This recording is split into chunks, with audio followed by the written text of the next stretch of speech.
ඉස්සල්ලා හදාගන්න ක්වොලිටිය දිනු වෙන්න ඕන නම් ක්වොලිටිය හදාගන්න. දිනු වෙච්ච හැම මිනිහෙක්ම ක්වොලිටි.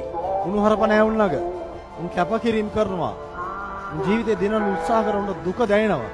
මේ දුක දැනෙන්නේ මෙතන ඉන්නවා රස්සාවල් කරනවා. අන්න උන්ට දැනෙනවා. උන්ට පුළුවන් මේ ක්වොලිටිය හදාගන්න. උන්ට තේරෙනවා රුපියලක වටිනාකම. හම්බු කරන එකේ දුක.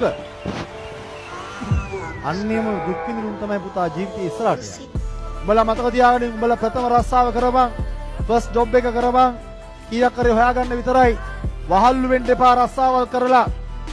ලෝකෙ අනිත් උන් වහල්ලු වුණාට කමක් නැහැ මං කතා කරන උඹලට. ඒ නිසා උඹලා ව්‍යවසායකයෝ විය යුතුයි. නැත්තම් කිසි දවසක උඹලගේ ඩ්‍රීම් එක ඇචීව් කරන්න බෑ පුතේ. ඔය ලක්ෂ 2 3 4 5 පඩි අරගෙන.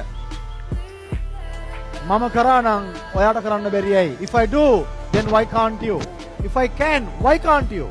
මම කරනවා නම් ඔයාට කරන්න බැරියයි. මං කරා නම් ඔයාට කරන්න බැරි දෙයක් නැහැ. සර් දෙයක් කරලා ඒ වාට දෙයක් කරන්න කියන්නේ.